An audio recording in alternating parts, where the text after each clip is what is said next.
knowing that we're going to see eventually Hello, you guys. her interview where she seems to indicate that she turned into Hi, Maria everyone. when Gannon was killed.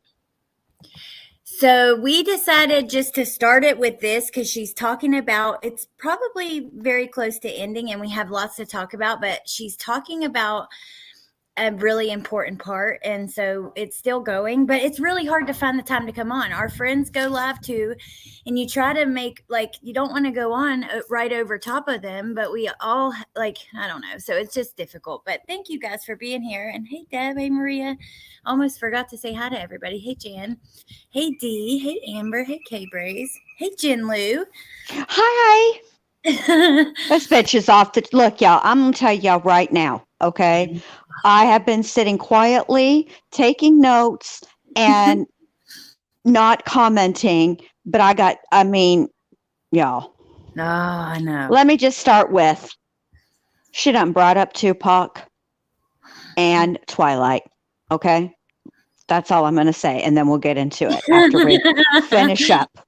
Because yeah, vampires, all kinds of craziness. Hey, Lexi Texie. All right, let's see what she says right here, and then we'll get into start from the beginning. What do you think? Yeah, that'll work because we need to see this. This is important. This is about the day that Gannon was killed, so this is important. Yeah, and if you guys weren't watching, like just now, when I'm sure most people are still watching, but what she just said was that Maria protects her, but also the kids. Hey, Melissa Jade. I was wondering how you were doing. I know that with your phone and everything. Hey, Jody. Okay, let's go. Okay. What's your take on that? She's full of shit. Oh, wait, no, he's not asking me. Never mind. I would think, or at least, my understanding of dissociative identity disorder, these different personality states have their own details associated with them. To me, in terms of Ms. Stauch's self-report, her presentation, it has always been confusing to me how all of the personalities seem to have an awareness of Ms. Stauch's own history. I'm not necessarily an expert in dissociative identity disorder. There are some people who devote a large chunk of their work to that practice. I am an expert in forensics. I'm an expert in clinical diagnosis. I have some awareness of these diagnoses. But that being said, in terms of my understanding of the conceptualization of that disorder, there just seems to be too much of an overlap in terms of what Ms. Stauch says about these other personalities, the way in which she can control going from one to another, the ways in which they overlap with each other. Did you or Dr. Gray ever consider the fact that she could just be making this all up? Yes. Yeah. That she could just be winging it as she's talking to you, and she must have slipped about talking about protecting Gannon in this segment?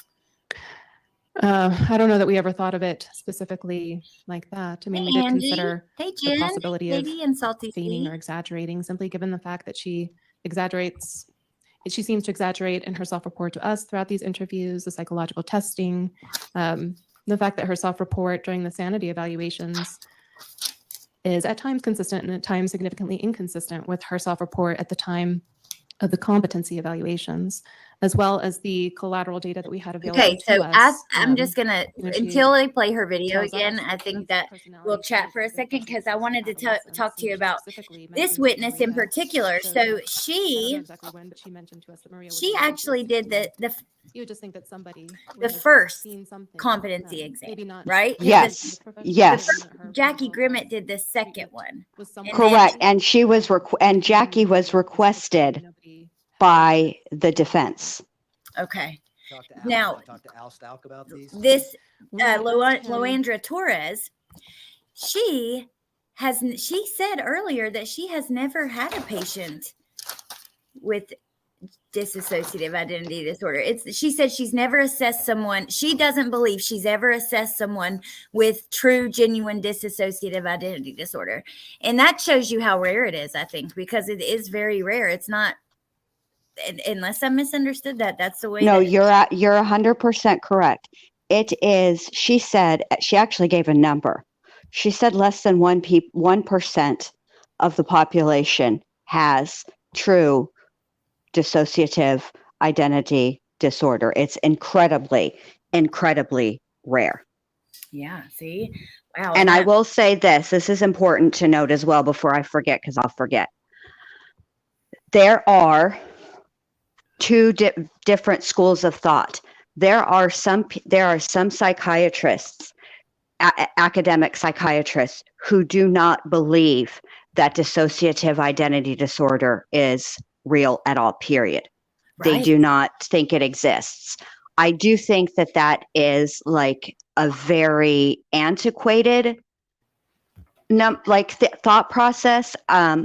But I mean, I don't know if like now moving forward, it's more widely accepted, but it sounded like in the documentary with Dr. Lewis that is pretty much still this, and because that one wasn't even that long ago. I think that one was done in 2021 or 2022, and that's what they said in that one as well, that it's not something that is very widely accepted as an actual diagnosis. Yeah, so you're right, because I've heard that too, because I did there was some drama in the YouTube world years ago with this YouTuber called Dissociated, and Trisha Paytas had faked having a switch and having an altar, and the DID community was very highly offended.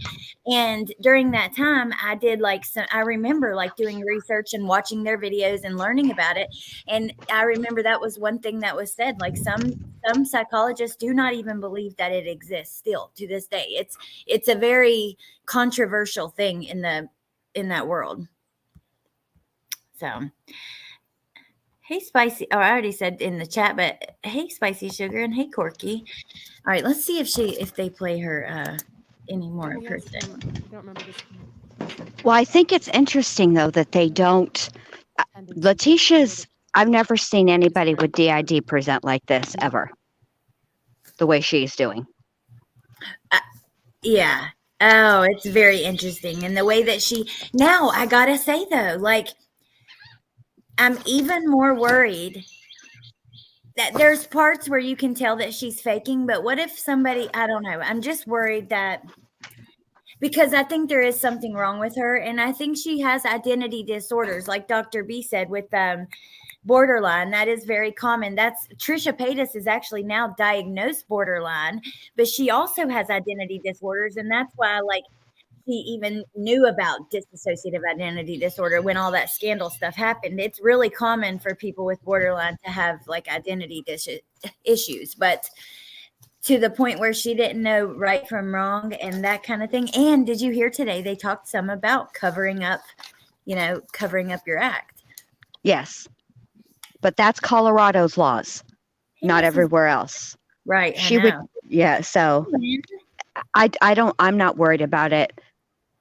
At all. I don't think, no, absolutely not. And the reason why is because I did listen to quite a bit of the jury selection. And in the early phases, when they were bringing in groups of I think it was 75 or whatever it was, the majority of those people were not, they had a real issue with the insanity defense. And as it got pared down and pared down and pared down, right before the trial was actually supposed to start that same day, the defense asked for a trial by judge because they struck as many jurors as they were allowed to strike. They were out of strikes, and this is the jury that was sat.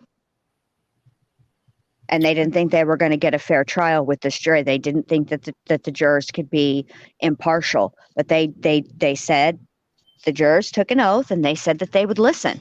So, but I don't think they're going to buy into any of this. I think that as we move through it, it's looking more and more like she was sane during the time of the crime, and that's what counts. Right. Hey, Jordan. Hey, Angela. Hey, Miss Dubia. Okay, so they're done for today now, so that's good, and we can get started. Yeah, you guys, the reason we started before, because like I had said in the beginning, so we have other friends that are going live as well, and we don't want to go over top of them, Melissa and criminality, and we probably are going to overlap somewhat, and that sucks, but we try to avoid it when we can, so. Yeah. It's hard though, because this is the part that we've all been waiting for. This is really what the crux of the trial really hinges on, is this testimony, these evaluations. And remember, Allie, we talked at the very beginning of this, and I said that I wondered if, though, they were going to play the videos of her interviews with both the state doctors and with Dr. Lewis. And turns out, seems like they are. I know. Dr. Lewis, I cannot wait to see that one. It was referenced a couple times today. So why would one of the witnesses on the stand today have already watched that with Dr. Lewis?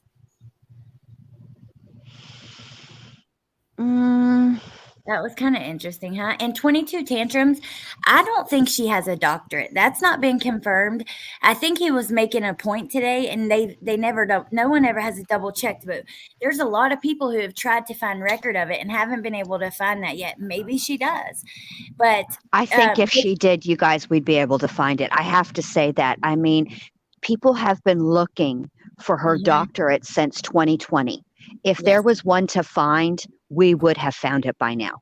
There are some amazingly, and a little kind of, it's also a little scary, the things that the internet is able to find on people. Oh, yeah, it's true. It's super true.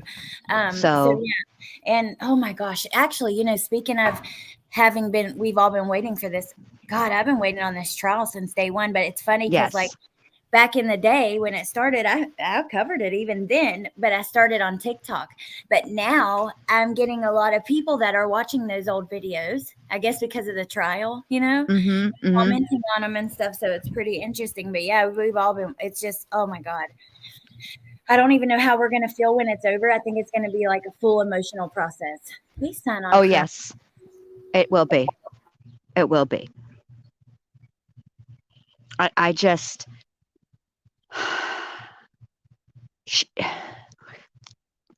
I just don't see how. The thing of it is Leticia is keenly aware, of who is working for her and who is working for the state. She's familiar with the Dr. Torres that's on the stand and Dr. Gray, because they are the ones that gave her her competency. And maybe we should start there, because I really thought that Dr. Grimmett, is that how you say, is that her? Yes, right, Grimmett gave a really excellent explanation for the difference between competency and a sanity evaluation, a competency evaluation. And I think we need to pay attention to this, because this is what was holding up the Daybell Vallow trial, was Lori's competency. And what they're trying to establish is essentially, if they understand what's going on, and they're talking about their current mental state, not their mental state at the time of the crime, or the alleged offense, which is what a sanity evaluation is. And I think where Lori, sorry, Jen, I was looking to you muted. I'm so sorry. I'm agreeing with you going along. I'm like, yes, reading from my notes exactly. Oh, bless it. Sorry. Bless it. So we're off to a banging start, just like we were this morning. Woohoo! So with Lori and with Leticia, it's going to be a little different with Lori, because we're not going to be able to hear about her mental state with her competency evaluation because of Idaho's laws, okay? Because she's not allowed to even try to mount anything approaching an insanity defense, okay? So we're not going to hear about it with her. But I would imagine that Lori, much like Letecia, was doing a little bit of feigning, and that is why she was declared incompetent. But there's things that you can do to make a person competent for trial. For example, let's say the reason that Lori was incompetent is because she has, just for off the top of my head, like bipolar disorder. They will put her on medication, right? And then evaluate her again, and she can be fine because it's about their present mental state, not what was going on at the time of the crime. What she said today, her exact words were, it's to assess if the defendant has a factual and rational understanding of their case and the proceedings. That is, it's so they can be part of their defense, which is, it's part of our Constitution. It is what it is. But 22 tantrums, you should go in person. I would if I was close enough. There is no way. Okay, so the first person on the stand was Jackie Grimmett. And she was, like I said, the second one to do the evaluation. But anyways, I wonder why they did that way, because it makes it a little confusing to go back to. But maybe because I think that if they would have put Dr. Torres first, because Dr. Torres not only did a competency evaluation, but she also did her sanity evaluation, the jury, I think, would have been confused. So I think they talked to I guess, because Dr. Torres saw her first, then then saw her again like 2 years later, and they talked about that. Hey, Nikki. Okay, so she says, she does. Her job is to talk to Leticia, also review police reports, talk to people around. They even try to talk to Harley. That was interesting, but Harley didn't want to talk. Hold on 1 second. I'm sorry. No, you're fine. I thought Dr. Grimmett was an incredibly relatable and competent and affable witness. I can't see the chat, so but I'll look in a minute. I'm just have to adjust my phone. But anyway, I thought that she did a really, really, really, really good job explaining all these different concepts to the jury. And I thought that she came across very, very well. It was very, very good. I could understand everything that she was saying. I just thought I thought the way that she testified was fantastic. Yeah, I think today they both did good. And like I told you on the phone whenever we talked, even yesterday, I don't know. I think they all have their positives for sure. Yes. Yes. So he asked her today, did you note any severe mental illness on your initial conversation? She says, no, I did not believe she had mental illness, but she was humming to herself, and her affect was off. So like her mood was off. She seemed to be happier than she should have been in that kind of instance. But then she goes on to say, she did say she was talking to a vampire. Correct. Then they go off of that for a second because he's like, we'll come back to that. The vampire. And they did. Oh my God, Jenn.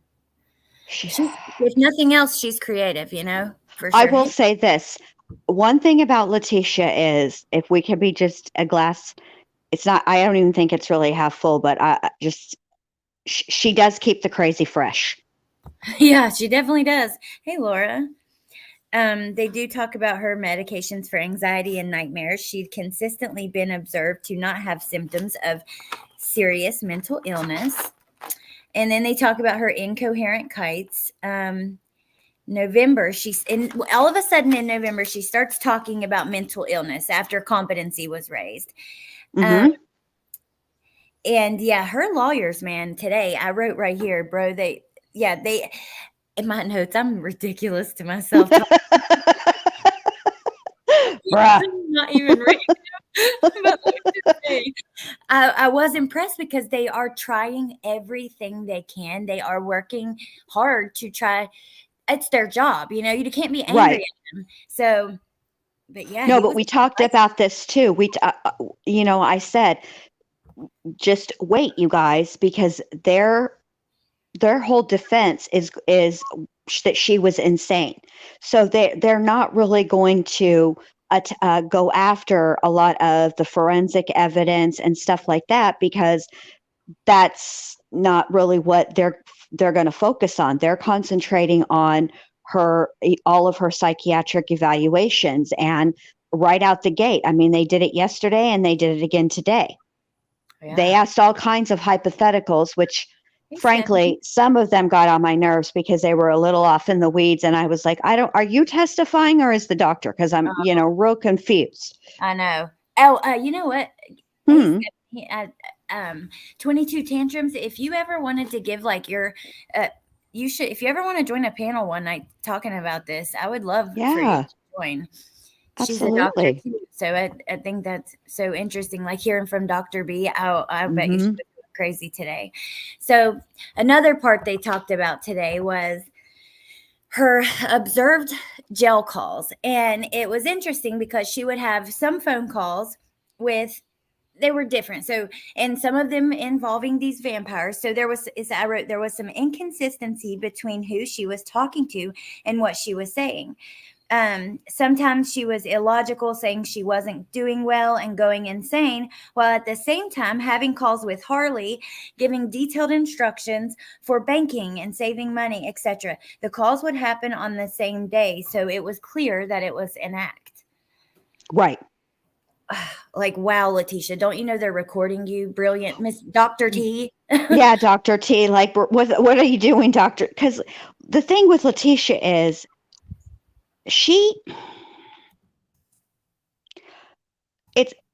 I think she knows that I don't think she is aware that they are observing her in non-clinical settings. I don't think she thought that, and I honestly don't think that she cared, to be honest with you. I really think she was thinking it doesn't matter what these yahoos from the state say, because I'm going to get Jose Baez, not Jose Baez, and he's going to get me a fantastic doctor, and this doctor is going to testify, that I am insane, and everything's going to be fine. So I can act however I want in here. It doesn't matter. Yeah. Yeah. You're right. I don't think, and she obviously doesn't think that far ahead. She focuses a lot on the present and then worries about the rest later and can correct story around it. So we heard that she today, that she does, continue to mention being bipolar, having manic episodes, those kind of things. And they go into, we learned a couple new names. So we have Maria Sanchez, Taylor, Tisha, Jasmine, Jasper, Victoria, Harmony, Christina, and Letecia. Oh, we forgot one. Maybe there might be a Patrick. Hey, Tiff. Hey, Megan. A Patrick. Wait, how did I miss that? I remembered it because all I could think of is the SpongeBob episode. Is this the Krusty Krab? No, this is Patrick. Every time. I love that. I watched that even through my whole pregnancy. It was like, that is made for adults. Yes, it is. Made for adults and kids, but it is. It is. Jordan, that's a perfect description. She is super compulsive. So she says, she created these altars. Let me pull up, because I think that's in some of these videos from Twitter. Okay. They did say, though, if you have DID, your family members usually are going to come forward asking for help for you. It's not going to get past everyone in your life like this has. And correct. But, it's crazy because she's definitely got some issues. That's why I worry. Yeah. That the jury's going to confuse the two, because lots of people have issues, but that doesn't mean she didn't know what she was doing at the time. Correct. So one of the examples that not Dr. Grimmett, but Dr. Torres gave, which I thought was really a good example to give to the jury. is that she has had people, somebody who is diagnosed schizophrenic who unalives a family member because they believe that family member is working for the government and what they're doing is for the good of the whole world. And she said that, yes, sometimes they, I found Patrick in my notes, but yes, I remember the part you're talking about, where she's like giving the example. Go ahead. Right. People that and sometimes the person will try to hide their crime, right? And then sometimes they won't. So, but I mean, everybody, there are some general like guidelines, right, for what people, with specific psychiatric mental health disorders present with. And then, everybody is an individual. But what we have with Miss Leticia, AKA today, I think she was Little Lucia, hers are so far out of the realm of what, it's not just individual, it would be completely unique. And therefore, it's fake. Definitely fake, and it comes across as fake, but also, I don't know, Jen. I know I'm trying to make your words make me feel better, but I still worry that there's going to be somebody, I don't know, Well, you never can tell what a jury is going to do, and that's just facts. But I don't know. I just can't see them. I'm, at this point in the trial, I really cannot see a way for them to find her to have been insane at the time of the crime. I really cannot. But I don't know what Dr. Lewis is going to say, although I'm glad that so there was a stipulation today, which I thought was interesting. And the stipulation was that both sides had access to all of the interviews or the psychic evaluations that Leticia was given, and that both sides could use them how they saw fit. And so that is why I think it's interesting that they did that, because it seems to me like he is intending to, while he has this witness on the stand, also talk about Dr. Lewis's evaluation and her conclusions. And I thought it was very interesting that for the state, she could not make Maria come out, but for Dr. Lewis, even it took a minute, but eventually Maria came out. Right. I always thought that was interesting. I do too, and I hope we get to see that. Let me read about vampires really quick, because this is where Patrick comes in, and then we're going to play these videos, but this I don't want to leave out. So the vampires, Leticia introduced a vampire named Justice. She claimed there was a button in her cell where she could summon Justice, Jasper, and perhaps Patrick. She was introduced to these vampires in Alaska, and these vampires would go door to door like Jehovah's Witnesses. That was my favorite part. I wrote that down too. That they went door to, like they're recruiting.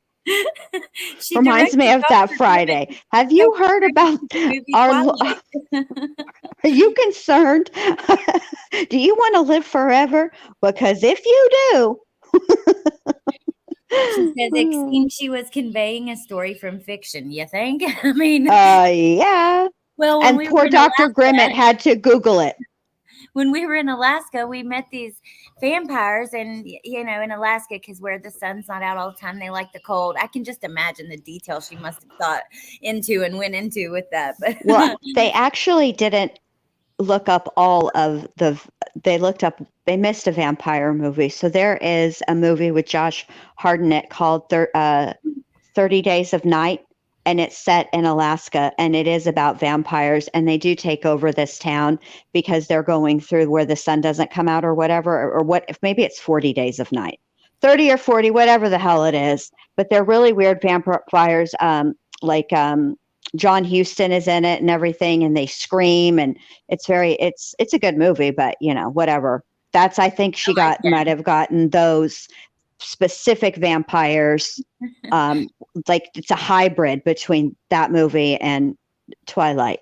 Now, I would have asked a lot of follow-ups about, like, do they sparkle in the sun? What's going on with that, you know? Oh my gosh, that's great. She's a freaking mess. All right, let's see. Oh, and she made it like, you know, they had a committee like the Volturi, and, you know, listen, I have 2 daughters, and my oldest daughter was like big into Twilight. I was obsessed. I was like 17 when they first, young. But. Yeah, I'm not a big fan of Twilight because I prefer my vampires to explode in the sunlight, not be all shiny in the sunlight, but tomato, you know, I watched with her. But for the record, I was definitely Team Edward. I was never Team Jacob. Oh, me too. I loved Edward. He was, I liked him because he was in Harry Potter. And to me, he'll always be Cedric Diggory. I didn't watch Harry Potter. Now that's one I didn't get into, but my brother was obsessed with the books, especially, like even more than the movies. Me too. Okay. I like the books way better. Before we watch this video, I'll wrap up the first doctors. Before Cross, she said her diagnostic impressions were personality. This is just like what Dr. B said, but personality dysfunction traits with borderline and narcissistic personality disorder, but not fully meeting the threshold for either one of those. Because the diagnosis, and they get into that too, like the difference between mental illness, mental disability, you know, and how you have to meet these certain criteria for a diagnosis. But the interesting thing is they say, you know, a diagnosis has to be part of a competency thing. So, well, right. But it's not like, so it's got to be, not only do you have to have the diagnosis, but the diagnosis that you have has to be so severe, right? That it impairs you and you cannot function, you know, and you cannot participate in your own trial. Hey, boo-boo. Your son worked in Alaska. I should ask him if he ever met a vampire. You should, and ask him if they went door to door, you know, trying to recruit. I've never heard of vampires recruiting, but, you know, you learn something new every day. That's a really good point. Narcissists usually testify. So what she said about that was, so for the borderline, she's impulsive and the push-pull in relationships. And then the narcissism, it's basically her sense of entitlement. She said Leticia told her that she lacked empathy and she had a hard time experiencing other people's thoughts and feelings. Also, she commented on her grandiosity, about her accomplishments, her intellect. She would refuse to meet with certain people if they didn't have the highest credentials. She would only meet with the people that were like top qualified, which oh dear God, now it's Alex has a great butt. Y'all ain't never even seen my butt. What do you mean? Oh, you guys are amazing, Ava and Mark and all you guys. Thank you. Vampires do recruit. Oh, do they? Oh. I figure it was more like you don't get to volunteer, like they just decide to turn you. It's not really a recruitment. You're more like voluntold. Yeah, it's not like, it didn't seem like they had an option. Like when Bella was dying from switching over and all that. Right. Stuff. So yeah, the Cross, he did his homework. I got to say, I was texting with Christine, which she has a theory. I'll wait until like another time, but it's very interesting. I can't wait for you to hear it. But she messaged something. She said, dude, are you watching this Cross? And I was like, yeah. She's like, man, this defense attorney did his homework. She put hashtag Andy AF. Like Andy AF. But yeah, I mean, and he did. That's just what because the reason I mentioned that, because I wrote her name when I wrote hashtag Andy AF.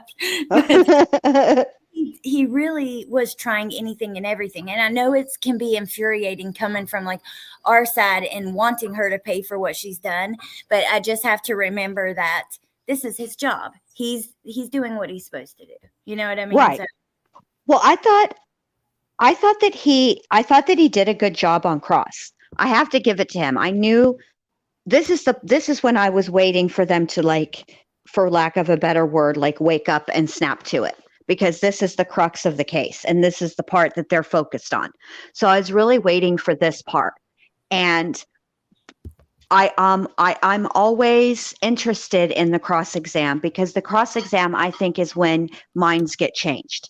Direct examination is you're their witness. They're easier on you. It's not such a, like a BFD, right? I mean, it's still a big deal, but it's not as intense.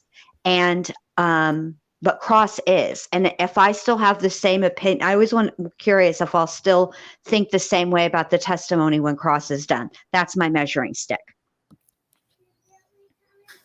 Oh, hold on a second. Honey, he's eating.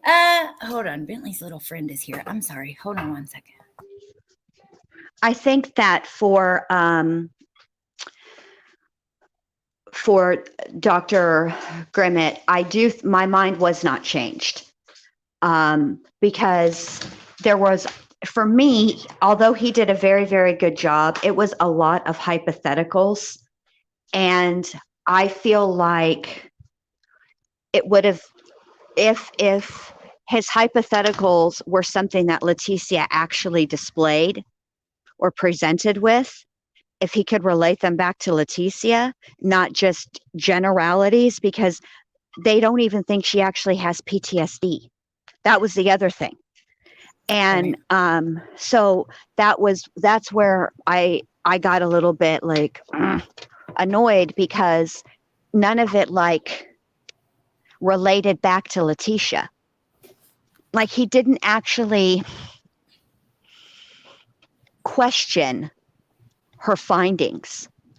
He just kept citing examples of, well, if, wouldn't somebody with PTSD, and isn't it possible that somebody who has dissociative identity disorder, but he couldn't relate it to Leticia. If he'd given examples of Leticia's behavior and related it to DID or to PTSD, it would have been more compelling to me, but it wasn't. He was trying anything and everything, I think. And you're right, bringing up articles that are not related at all. And yeah, it just, hey, Corinne. That was my only issue. All of you, thank you guys so much. Oh, I love both of you, but I don't want my mind changed. My heart breaks for Gannon, and I don't give a rip why she did this. Oh, preschool granny. I don't want I agree with you. My mind is not going to be changed, but not on Leticia. But if I can see the way that the defense is going, if I can see their point or even agree with some of their points, then I think that it's possible that a juror might. That's the only reason why I do it. Right. I know. That's the same with me. Like, I believe she knew damn well what she was doing at the time and after. But I worry about that one person who might see things differently. And I try to always look from like all perspectives with that. And Melissa, you're so right. Like some days the defense gives very little effort. I think they're really being choosy with what they try to pick apart. And these doctors are crucial to their defense. This is like because all the other things don't really matter, Bye, Melissa. Thank you for coming. And yeah. Bye, Melissa. We'll come over there after we're done. Melissa's has a live. That was what we were talking about, trying to get over everybody. It's tough, but okay. The evidence is so overwhelming and defense approach should not have been allowed. Well, they tried not to allow it. I mean, the prosecutor objected, but the problem is that there's leading allowed with the defense, or with a cross, not with the defense. Let me start again. Strike that. Leading is allowed on cross-examination, and they have to. What they were really trying to do was impeach Dr. Grimmett's testimony, which I found interesting, since they're the ones that wanted Dr. Grimmett in the first place. But the reason they were trying to impeach her testimony is because she said that bipolar disorder isn't a major mental health diagnosis. And what he is arguing semantics, because in the context, she did actually literally, those words came out of her mouth, but the context in which she was speaking was about the legalities, and that Leticia could have bipolar disorder. However, it is not such a substantial, significant mental health diagnosis that it would keep her from participating in her own trial, which is what she was there to do, is to evaluate her competency, whether she was competent or not. And that's what he was really trying to impeach her on. And I'm glad that the judge did not go for it, because the truth of the matter is, that's not exactly what I mean, yes, those words came out of her mouth, but that's not the context, and they were part of a bigger explanation. She didn't just state that as fact and then move on from it. It was part of a broader explanation of terms. And that made that kind of, I was like, I mean, I knew what he was doing, and he's doing his job, but I was like, come on. All right, let's watch these, because we got so much to get through. We really do. There's still Lori Vallow. There's a lot to talk about there. And okay. Oh, God. All right. I guess we'll just talk about the things in the video, since it's not in the order of the notes, but it's still in order somewhat. So at one point, she starts talking about how she used to record Al. This is with the second witness, was the Loandra Torres. And she starts to get into her recording Al, which we had heard about that before. But she says that she was helping Landon. I couldn't believe this part, Jen. I'm like, okay. Oh my God. That one got me too. Yes, we've heard nothing but shit, and now here she was cahooting. Mm-hmm. Let's see. What did you think? We're here. Let me see. A minute. Don't want to lose kids because I know they will get taken care of. But we had custody of them. But their mom, she started dabbling in drugs, but she wasn't ready to get the kids back yet. So my plan to her was always like, I'm gonna let you know right before I leave. You better have a house. You better have everything together, and then I'll help you get the kids back to China. So when he found out that what he called it, was in cahoots with her, that's when he started getting violent and aggressive, like throwing lamps in the house, there's a video on my phone they have where he stopped the car, because I record it all the time, because I wanted to keep all that evidence for Landon to have. And he's eating the piss out of Gannon, and he's flinging stuff like irate because he thinks we're all in cahoots against him to get the kids back. And he's like, you're just trying to take the kids from me. You're trying to get them back to their mom. So once I got the Colorado and we lived together, that's when it became like that. There was no kidding. There's like quite a lot to unpack there if you think about it, because one, I believe she wanted the kids to go back there. She did. She was tired of doing everything. That's how she saw it. You know what I mean? She was doing everything, and she was tired of that. And I think that she probably did want them to go back. But I just found this so interesting. And she also says in there somewhere that Al was like beating the crap out of Gannon, which, okay, Leticia. But apparently Al became aggressively abusive and wouldn't hit her, but would throw and break stuff. And yeah, I don't know. What's your thoughts, Jen? Well, my first initial impression is, shut up, little Lucia. Okay, just stop right now. Just hush. Just stop. First of all, it's ridiculous on its face. Okay. It makes no sense. So you're telling me that you helped Al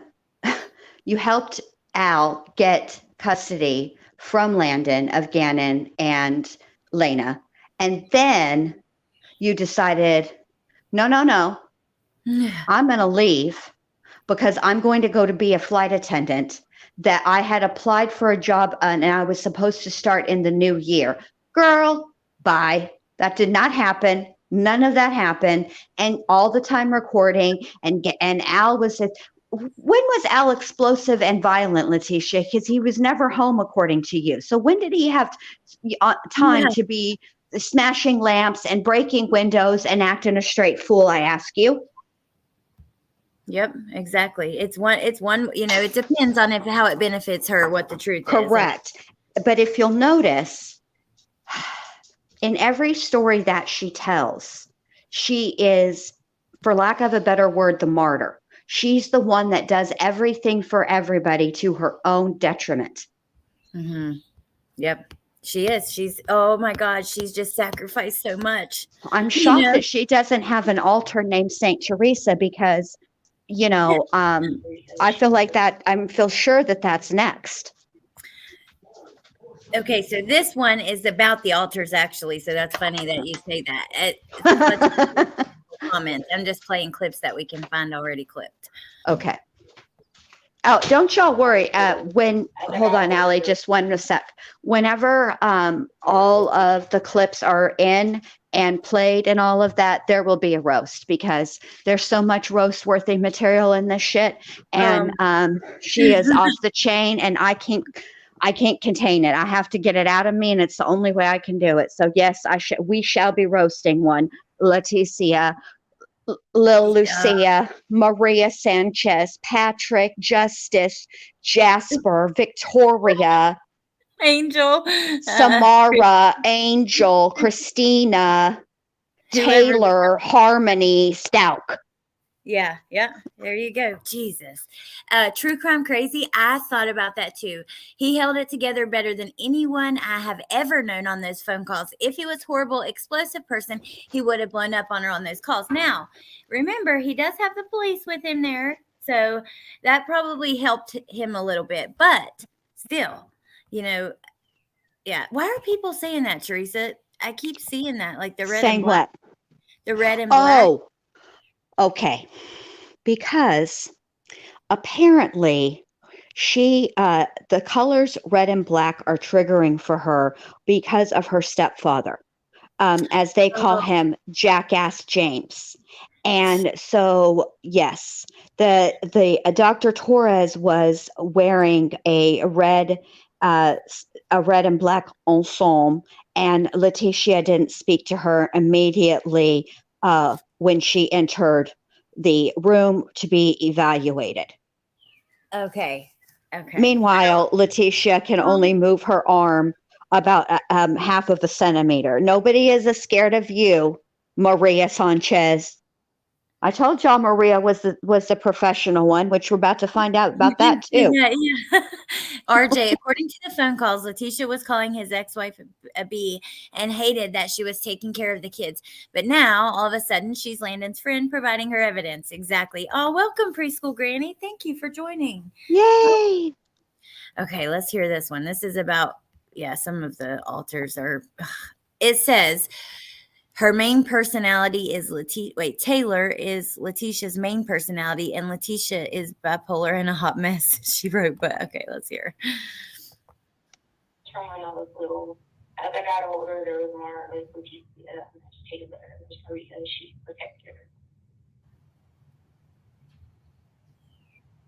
And like I don't sometimes if you look at like a lot of my different social media, they have different things.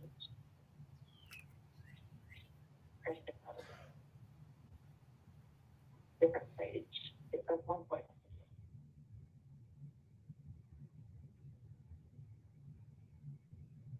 You could always tell she was on your plate telephone, because like if I was in Leticia, like Leticia, that man would be dexterous, but like I get left-handed left-handed, and like sometimes people wouldn't understand when I go to the plate, and they'd be like, hey, you need to hit left-handed, and you need to like, because I'd be like a runner, left baseball. There's like a runner in second and third, like you need to hit left-handed, but if I was in that personality, I couldn't hit left-handed. So, Taylor was Maria was the protector. Leticia was ambidextrous, and I'm wondering how she got this information. I kept thinking that today, because her story evolved, her symptoms evolved. She started using a certain kind of language that sounded more like clinical language versus someone reporting symptoms. I'm wondering, where did she get this information? Is it possible that she learned more about it from her lawyers, from the library? I don't know, but she has learned. That's what I think the the library. I think that I think that, I mean, what else does she have to do in jail? Nothing. Yep. I mean, what did Ice Cube do? And remember him and Boys in the Hood? He said, ain't nothing else to do with in the pen except for eat and work out. And that's what he said. Read, and that's just the Mm-hmm. truth. Carla, I made it live. Yay. Hey, Carla. Okay, let's see what our next clip is, because there's a few.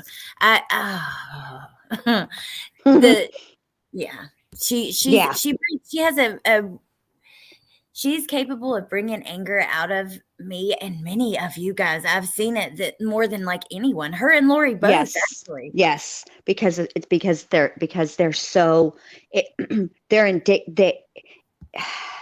it's about the way that they present. They're indignant about their crime, and they feel justified in what they did, and while all at the same time taking zero accountability for what they did. It's very infuriating. Yep, it is. It really is.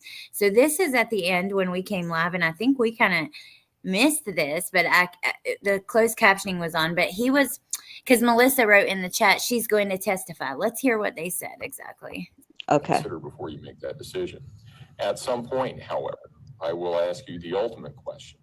What is your decision? You don't need to tell me now, but I want you to think about that, because at some point I'm going to ask you that question. Okay?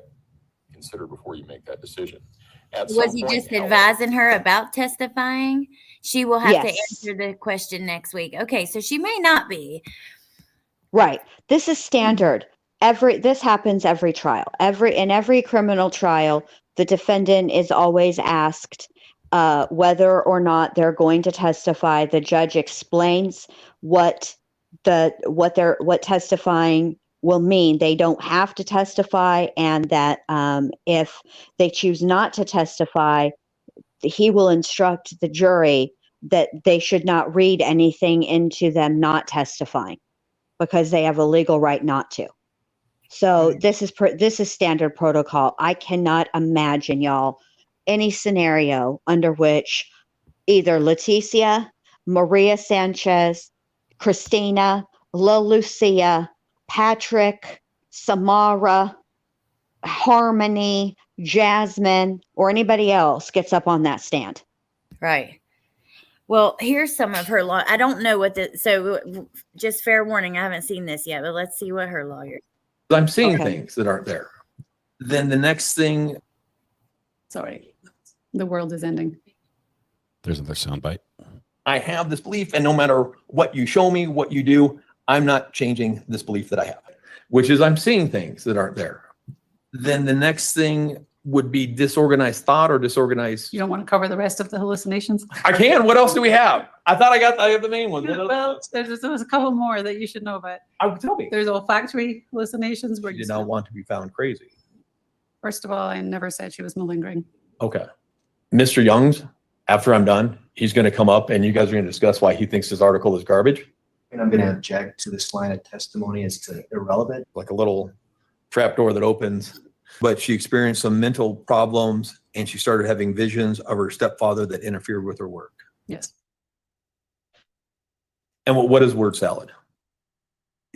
Gideon? Geodon. Geodon. Kind of an unusual antipsychotic, isn't it? No. No? And it's always been confusing to me when you say rule out. That's not what rule out means, correct?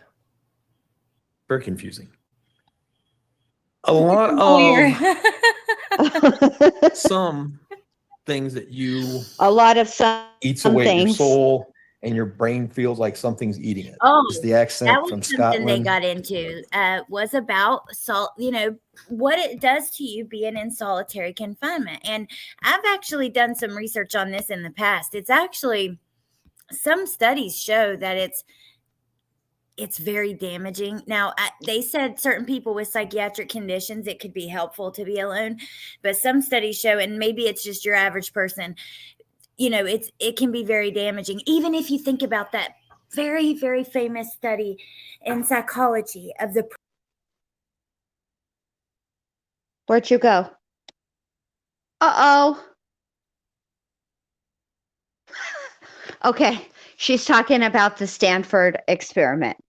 And they made a movie about it. It's a really good movie. Everybody should watch it. And I'm telling you guys right now, after I get off of this live with Allie, I'm going to watch Split, because I am about 32% convinced that Leticia, some of the stuff that she says comes from Split.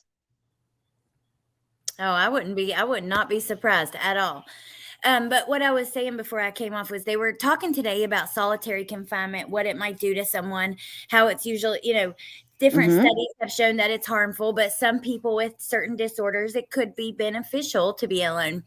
But I was going to ask you, have you ever heard about that study, that prison study, where it was like I know 22 Tantrums is going to know what I'm talking about, because it was like a psychology study where the students, some of them were guards, some of them were prisoners. It was the Stanford prison experiment. There's a movie about it. It's got, it's got, his name is always really hard to say. He played Dr. Manhattan in, you won't know, so I don't even know why I'm saying it. But Dr. Manhattan in The Watchmen. I can never remember his name. But yeah, Billy Crudup. From Fight Club. Yes, Fight Club was one of my favorite movies. But yeah, that experiment shows like what these environments do to your mentality. It just is part of it. But she said at one point that it felt like her brain was, what did she say, being picked at and eaten? Or you know who else said stuff like that? Eileen Wuornos. And Eileen was not actually in solitary confinement, but Eileen actually did have schizophrenia. I think they ended up diagnosing her in the end. Like, she presented with schizophrenia, and they didn't even really do anything. The only reason she was even getting looked at is because she wanted to waive her right to appeals. She wanted to expedite and be executed. So they had to decide whether she was competent to make that decision. So, but there are experiments that have been conducted about that. And yes, they have determined that extended amounts of time of solitary confinement are cruel and unusual. And prisons and jail are only supposed to, you're only supposed to be in there for a certain amount of time, and it's, whatever. But Leticia wasn't technically like in solitary. She was kept away from other prisoners because she was high profile. So it was for her own protection. So she, it wasn't like solitary is you're just in a room. It's dark. You have no light. It is actually kind of cruel the way they do it, but that's not what happened to Leticia. She's just a whiny baby, frankly. I don't feel bad for her. Because because of what she did to Gannon. Usually I can have empathy for people when they, but this specific crime, she tortured that kid. She tortured him. She tortured that child. And I don't feel bad for her. And people were saying in like the long crime chat, she should have Gannon's picture in her cell. No, she shouldn't. She should have to listen to her lies on a loop. Oh, God. She shouldn't be able to see Gannon.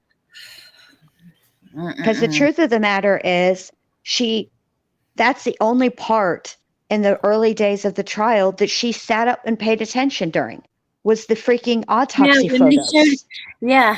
When they showed, oh my God. And no, Lynn, Ava, we said this a few minutes ago, but there is no proof that she has a doctorate.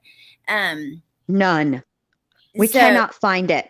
Right. And I really, and I have to say, you guys, I really don't think that she has one. And part of the reason I don't think she has one, there's two reasons. A, y'all are familiar with the internet sleuths. These people can do amazing and kind of scary things if you think about it. Like their hearts are in the right place, some of them, right? But if there was a doctorate to find, it would have been found by now. But also the tone that the prosecutor takes when he questions her about the doctorate. And the actual people that are testifying who actually have doctorates, their tone is very telling when they refer to her having a doctorate. I do not think she has a doctorate. I don't either. And that's not what happened, Seth. They were talking about her education and saying she claimed to have a doctorate. And the lady, when she answered, said that that's what she said or whatever. She's claimed that, but they didn't say they've never said that they double checked it. They looked and anything like that. And it wasn't the judge. It was actually the, one of the attorneys that said it, and anything the attorneys say is not evidence. And you know what? You like the thing yesterday about that damn meeting with the lawyers and her being notified about Gannon and all of that. Yeah. And we have somebody at Liberty University right now who is a student there, and they're trying to talk to, because there are we've been able to find some of the years list of like all the graduates, but she's not on any of the ones that have been uncovered, but there's someone that goes to school there that's still doing some digging. If she has it, then maybe we'll find out, hopefully. But I'm with you, Jen. I don't think so. Same like Chris Watts. Yes. Okay, let me see. What else was there? Oh, but is there proof? Now that I'm pretty sure, yes. I believe I've seen, yes. Now, I would have to go back and look, but there is some, I think that's not really in question as much as the doctorate. But maybe I can, and Liberty U is an online college. Maybe we can do some research into that and get all the factual information and receipts. That way we are clear on some of that. But like I said, we can't get factual on the doctorate. So she does have a bachelor's. Yeah, she does. Well, she's a teacher. I mean, yeah, she definitely has her bachelor's. And I think she has a master's, if I'm not mistaken. And her transcript. Oh, my God. Wait, I do have some of this. Hold on. Okay. I've got her transcripts and stuff. Let me forward it. Because it shows she did have transcripts sent to Liberty. But, hold on. She doesn't speak as if she's educated on any level. And I mean, even a bachelor's.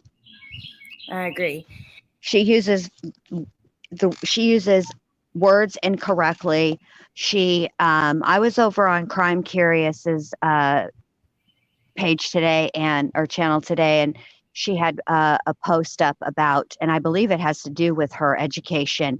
And she also noted that Leticia uses the word permissible, as in lie detectors are not permissible in court when the word is admissible.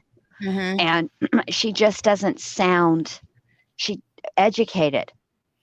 And the thing of it is, it sounds like the school that she applied to, she was going to be a teacher's aide, not an actual teacher.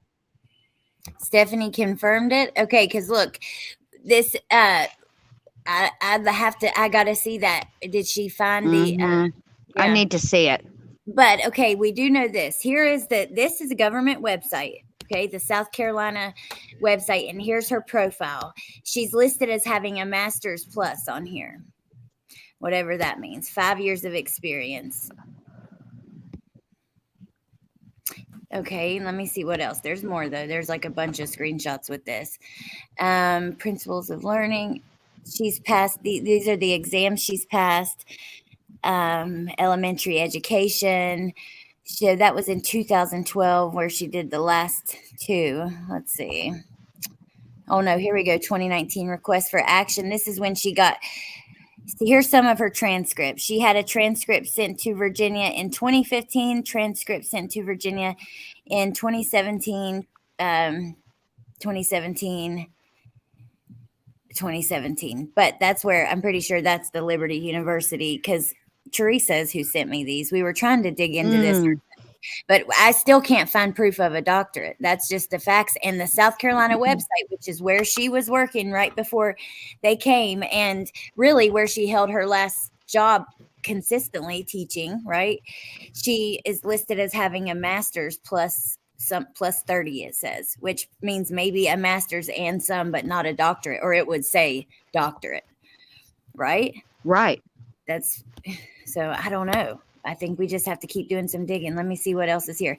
Here's the official transcript from Minnesota. She did some FBI stuff back in 2011. I think she put in an application with the FBI. Oh, but, Jesus fuck. Here's her. She was active. Her license was active in Colorado until next year. Let me see. Here, Tisha Stauch, higher education. Here's her LinkedIn. Future. Yeah, but you can put anything on that. Here's her future educational doctorate of 2019. 2019 is one of the years we have from Liberty. Did not see her on there. So that's the thing. It's interesting. Let's see.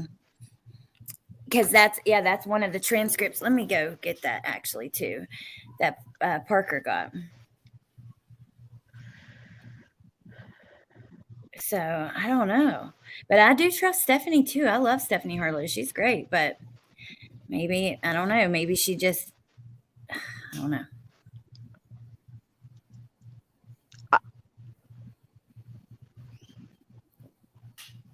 I think that 2019, here it is, participation list. I've got what I need to see is not her LinkedIn. What I need to see is her actual transcripts that she graduated, not that she sent transcripts somewhere, because that is applying to go to a school. Do you know what I mean? Yeah.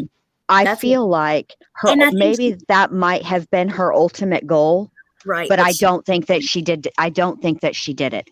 I don't either. Now, look, she says her LinkedIn, she says she's a future graduate. We're going to see that in a second. I'm sorry. She's a future graduate in the class of 2019. Here is straight from Liberty University, their list from 2019. And let me double check because I've looked at this already, but you never know. Things can get past all of us. Exactly. It's happened before. So we will look in the H's and then the S, because I don't remember what year they got married. I got too much stuff in my brain.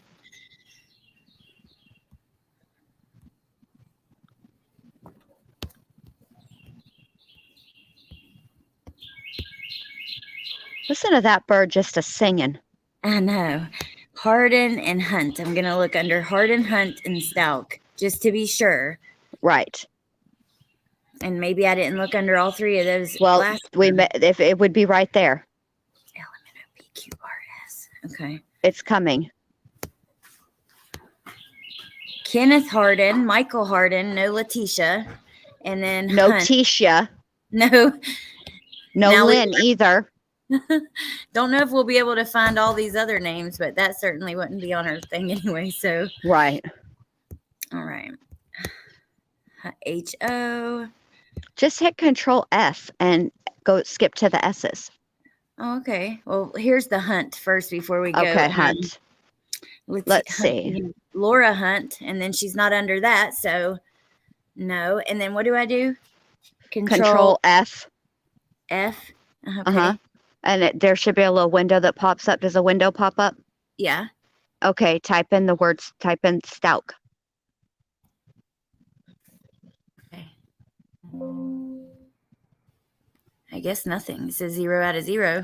Then it's not on there, because what Control F is Control Find, and it will find every time that if you had typed in S, you see how when you started to type, how every S in the entire list was highlighted. Oh, that's how you find it. Oh, okay. Oh, okay. But that's how you do it. That, like, so if you're going, if you have like a long blocked list, you can also do that too. And the person's name, hit Control F, and then type their YouTube name in it. And it should, if they're blocked, it'll pull it right up. If they're not, it won't. Tiff, I wonder, we should ask her. And thank you, Jen. I'm going to use that in the future. We should ask her because, look, she's not in here under Stauch either. She's just not in here. And, she wouldn't have graduated in 2020. We know it happened in 2020. Maybe she was on her way to a doctorate or something and didn't finish, but I don't believe that she does. I think that's just a claim. This name might be a bit too far. I want to eat Alex Erickson's butt. Ew, please don't come in here like that. That is. Yeah, that's a step too far. That's like 5 steps too far. You should have quit it. Alex Erickson is hot. That was enough. That was perfect. Oh, dear Lord. Yeah, please remove that comment. Even if I remove it, the name will still be there. Yeah. It doesn't matter. But yeah, I don't like that. All right, let's. That's too far. Oh, people are crazy. All right, let me see. You're funny. Alex Erickson is hot, but come on now. That's just too much. We'll see this last one, and then we'll get into some Lori stuff. Ooh, look. Before we get in, what? Trending. Who? Oh, Bethany. Mm-hmm. Right here. Of course she is. Oh, speaking of, do you know what I saw today? That what? I cannot remember the channel, but there is a channel that is claiming that Bethany saw a naked man. Oh. That night. What? The affidavit has to be on the we should look up her affidavit. Oh, that is what is it? Something addict. The guy that you just had up in the blue shirt. Recovery addict, is that what it is? Yep, that's what it says. Yeah, he's I like him. He's really funny. He really is. He's a good channel. You guys ought to check him out. It's not as funny as me and Allie and Dr. B and Teresa and Melissa Jade and that combo, but he is funny. Look at this. Leticia whined yesterday. She felt like a caged animal and it wasn't fair. It's a common theme for her since August 12th. And then they point out how in August 12th, her talking about, how unfair it's been. She's been held. It's against the Constitution, blah, blah, blah, blah, blah.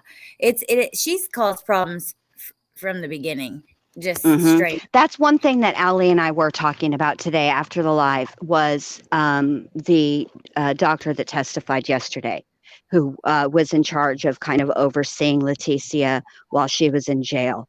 And I do think that had that doctor been able to read all the things, Leticia caused quite a lot of trouble since she's been locked up. And something that she said on the stand really just solidified it for me, in that she said that she knew it was going to be her word against Leticia's.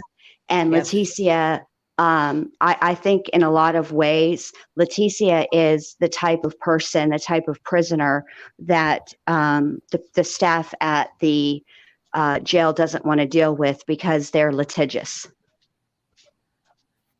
And no matter how far-fetched or outlandish or asinine or how much of a lie a prisoner's complaint may be, they all get heard. And it's all public record. Oh my so gosh. I can see why. To start just, trying to start stuff. And Leticia is manipulative. And I feel like whenever Leticia got to the jail, the first thing that she did was try to put things together, see how things work, test any vulnerabilities. I guarantee you she knew exactly which officers could be manipulated, which ones were the ones that were flexible and might bend the rules here or there, which ones were not, Oh, foul ass bitch. I know. Let's see this one last. I think this is the one, if I pulled it to the right place, and then you want to move on to Lori quick for a little bit? Yeah. Okay. Because I think this is like where she's talking about that night, and I really wanted to clip that, but it was happening right as we were going live, so we couldn't. But it looks like it's either this one or maybe I'm wrong and it's this one here. We might have to because today's Wednesday, which it's weird that I'm always on your channel on Wednesday, because usually on Wednesdays, back when I was just a solo mission, I would always say when I start the show, Mike, Mike, Mike, Mike, Mike, Mike, Mike. Guess what day it is? Hump day. And now, so I have to say that now. Don't let me forget. I need to remember that I need to do that because it's my favorite thing to do. Mike. Hump day. What is that from? I don't know. Geico commercial. Oh, Happier than a camel on hump day. Your memory is so good. It's ridiculous. It's too much. Just sticks with you. All right, let's see if this is it. I do think it is, but if not, we'll just find it later and talk about Lori because there's a lot there too, and I want to give that the time that it deserves. Yes. Seconds, we're going to hit play.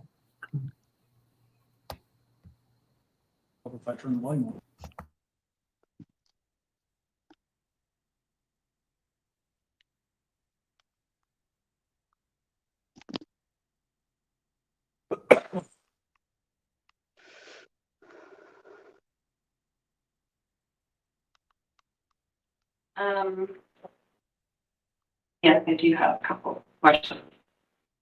This kind of relates back to a few things. So you've mentioned flashbacks. Can you describe more what that feels like for you? Yeah. So anytime that I feel like I'm threatened or something is in trouble, danger, threatened, any kind of way, I'll always have a flashback of like me trying to protect my mom. Like there was one time when my mom's boyfriend Greg was like beating my mom and he plugged threw her through the glass window at the front, and I ran around the house, got the bat, hit him in the legs and knocked him down. So like I'll have flashbacks of those times with those things happening to me. I try to like I did therapy before. We try to like reframe it. You know what I mean? I did that before through the school district. I want to stop here for a second. I'm so glad that we watched this part because I wanted to mention this and I forgot, and Deb mentions it in the chat. So when she starts doing like this weird neck movements, and there are moments that she would appear, she almost maybe could be disassociating or trying to put on the act that she's disassociating. But remember in that video when she attacks the guard with the monster can, she does the same thing right before. Mm-hmm. I really think, you guys, I really, really do think that the monster situation, the can of monster, I think she was setting up her fence already. Yeah, I do. It's so interesting. But wow, I don't know, because they say there's such a change in her at first, like saying basically she's fine and she has none of these symptoms. And then once her competency is raised, then it's, oh, I've got all these symptoms, you know? Right, exactly. 22 says, I think her neck movements in the van were a distraction to make it look like she was only moving around more to stretch. Mm-hmm. I think she was setting it up. I really do, you guys. Leticia doesn't,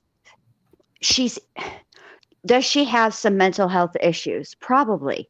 Okay. I think that's clear. She definitely has. I mean, she's definitely got cluster B written all over her. Okay. But she does not have dissociative identity disorder. Sorry. Yep. I agree with you. She's got some issues. She's got some things, but not what she's claiming. And it damn sure does not explain or get her out of what she's done. Period. All right, Lori Vallow had a big day today, and you guys, it was, oh no, what happened to Jenn? Yes, well, yeah, Lori had a big day today. We're going to watch a couple things about it. The cause of death was revealed for JJ and Ty Lee, but not actually, because they don't have a cause of death for Ty Lee. They have the manner of death, or, you know, they have the fact that she was murdered, but they don't know why. or how. I mean, her body, her her remains were just not in the shape to where they could determine that. She said today, yes, she did, Jamie, that it was Maria in the van.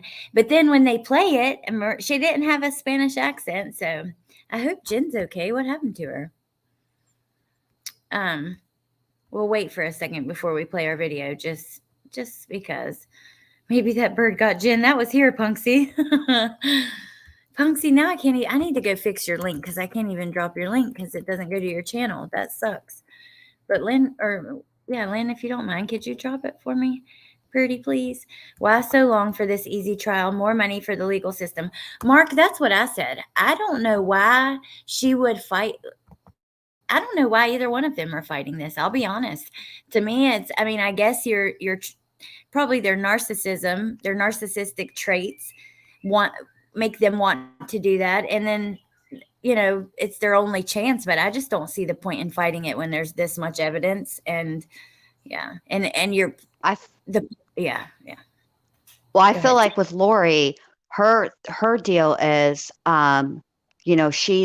she feels like because she didn't actually do anything, she didn't participate in the actual taking of lives, then that makes her not guilty. She shouldn't be punished, and she's, I can't. No, Lori, that's not the way it works, ma'am. But no, but it's not the way it works, ma'am, at all. Oh, and you guys, I have some messages that are unanswered in my Instagram, and I'm going to get back to you guys this evening. And I'm so sorry that I hadn't yet. It's just the trials and just all the things happening, and the kid, you know how it is. And it's honestly gotten past me. Like I'll think to do it. I'm like, oh, I need to check that, and then something will happen, and then I forget for a little bit. Hey, Cray. But okay, so I'm gonna play this. I think I haven't watched it, but the other one that I was gonna play. I think this will be a good one to play right before that. Just go into the news website, and it's pretty quick video, like a summary of what I read on Twitter. Okay. Details came out today in the Lori Vallow Daybell murder trial about how her 2 children were killed. The forensic pathologists who did their autopsies testified. Lori Vallow is charged with murder, conspiracy to commit murder, and grand theft in the deaths of her 2 kids, JJ and Tylee. Vallow is also charged with conspiracy and theft in the death of her husband, Chad Daybell's late wife, Tammy. News Channel 7's Shira Matsuzawa was at the Ada County Courthouse today. She walks us through what came out in court. Explosive and graphic new details regarding how JJ and Tylee died came out today in court, and we learned those new details as a forensic pathologist took the stand. Dr. Garth Warren with the Ada County Coroner's Office conducted the autopsy on JJ and Tylee on June 11th, 2020. Just 2 days after investigators. So today, again, they showed a lot of autopsy photos, and I believe even more than, I think it was in that Nate Eaton video that I might have sent you earlier from like around lunchtime. He says that there were tons of autopsy photos. Not only that, Lori turned her back to like the screen where they were showing. She like glanced for a second, but then turned away and turned her back to it. But she did cry when they were showing the kids' autopsy. Yeah, I know, KPM. That's a good point. Maria protected him and hurt him. That makes no sense, but whatever. Exactly. It's how can you remember? Okay, if you have no memory, or you're not aware of Maria, how do you know what she does? Do you know what I mean? You can't see, her line of thinking is just ridiculous. I can't stand her. She's just. Well, I know with some, like they're finding that with some people with the ID, they can be like watching from like the back. I don't know. Like right, but Leticia specifically said she has no idea about Maria. I know, and refuses to answer things like about what Maria did to Gannon. She all of a sudden had no idea about that, but exactly, she sucks. Yeah, she does. Okay, I'm gonna keep playing. You suck too, Lori. I haven't forgot about you either. And current husband Chad Daybell's property. Warren says JJ's autopsy took about 4 hours. Tylee's took about a week because, as we've reported, her remains were A burned. week. Oh, I went Today, on camera Warren on revealed that accident. But I JJ's don't care. cause of death was asphyxia by plastic bag over the head and duct tape over the mouth. When he described Tylee's cause of death, he said it was homicide by unspecified means, which means he can't pinpoint exactly what that was. Today, jurors were shown photos from those autopsies, but only the jury. The judge said those photos would be inappropriate to show the public because of the graphic nature and out of concern that the projector it would be shown on would blow them up. This morning, Lori Vallow's uncle, Rex Connor, spoke with the media as he arrived at the courthouse. I'm hoping for a little bit lighter day, though, maybe some medical information, medical examiner. Oh gosh, he wanted a lighter day, and it seems like it was heavier. I accidentally turned my camera on, but I figured I would say hi to you guys while it was on. So, but do you think that he looks like Alex? A lot of people were saying that. I do think he favors Alex. Like Alex favors him. Like if Alex had lived to be older. I just want you to know, Lori, that and Leticia, that Alice is so disgusted with both of you that she just tried to shred the notes about your cases. So she's just done with you. I would be very concerned if I were y'all. I'm just wanting you to know that. Alice has had enough of your shit. She is done with you. She shredded all the notes. She thinks you're disgusting. She's had it. Oh, the last thing I want to say about Maria before I forget is that that's another thing. So Maria is like, she's like a sniper, but she has a Spanish accent, and she is from Russia. Okay. And it was Maria who attacked the guard or the officer, the detective, and hit her with the can of Monster. And it's allegedly Maria who is having the "I'll do it for you, but not for you" argument. Now, I didn't hear one lick of a Spanish accent in that voice. Also, yeah, she could. I mean, yeah, she. So no, no. That's all I wanted to say. Okay.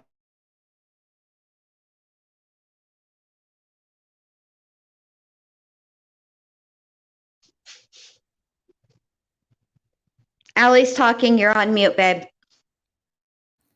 Damn it. Thank you for telling me. But yeah. You're welcome. Well, it's easier to tell you when you're on camera because then I can see her little mouth moving. But when you're not on camera, I'd be like, what is she doing? She said that Maria basically, where did I put, I don't know where it's at, but she was doing, I said Maria's doing the most. That's what Leticia said. That was a quote from her. Maria does the most. She was a hitman, and she always talked about eliminating the people who hurt kids and stuff like that. Correct. But then also she hurts kids. Yeah. Makes no sense. But Chad's school daughter is so embarrassing. What are you talking about, Mark? That can, confuse me a little bit. Okay. Information and just some questions answered like we hope every day. FBI Special Agent Steve Daniels was also back on the stand this morning. The court saw more photos from the burial site of JJ. Agent Daniels said the way the rocks were placed at the site, it was clear it was deliberate. He also talked about how someone placed planks in the burial site, and that stuck out to him because that's what someone would do to prevent wildlife from getting to the human remains. I want to go back for a second just to that diagram from the courtroom because they actually drew how the rocks were placed on JJ. See? Yes. Huh. Okay. I just wanted to get a look at it for a sec. It's a, for lack of a better word, it feels like there was it was some type of ceremony. Yep, I agree with you. I totally agree. And I got a comment, and I cannot remember who left this comment, but they said that we need to look into the date that they think that JJ was actually unalived because it has something to do with Joseph Smith and like the autumn equinox or something like that. I'll have to go back and look at it, but I just remembered that.